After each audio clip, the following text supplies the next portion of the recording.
kweli. Na mpenzi msikilizaji wa MWK, endelea kuwa nasi katika taarifa zetu ambazo tunaendelea kuletea katika kituo hichi. Na tukielekea moja kwa moja huko mkoani Kivu Kaskazini katika jiji la Goma, ambako miezi 10 baada ya waasi wa M23 kudhibiti mji wa Goma mashariki mwa Jamhuri ya Kidemokrasia ya Kongo, wakazi wa maeneo hayo bado wanakumbwa na changamoto ya kupata huduma za kifedha baada ya benki na vituo vingine vinavyotoa huduma hivyo kufungwa.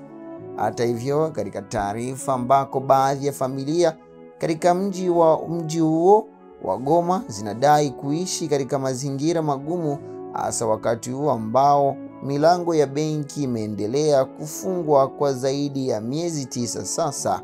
Nikinukuu, kwa sasa maisha yamekuwa mazito sana sababu kila kitu kimebaki humo na tunashindwa jinsi ya kufanya kazi, hata pesa za kulipia shule ni shida.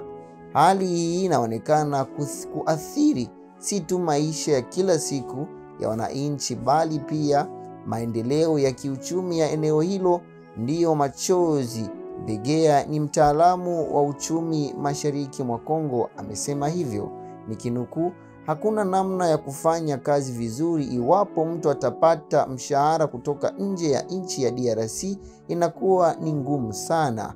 Haya yanajiri wakati dola za Kimarekani zikishuka thamani mbele ya faranga za Kongo, ambapo sarafu ya Kongo sasa inayoonyesha kushuka kidogo na kiwango cha mauzo kufikia 2350 faranga za Kongo kwa dola moja ya Marekani. Hata hivyo, imekuwa ni vigumu kwa wananchi waishio kwenye maeneo yanayowakaliwa na waasi wa M23 kufikia pesa zao kufuatia kukwama huko kwa huduma za benki. Hii ni MWK. Kweli.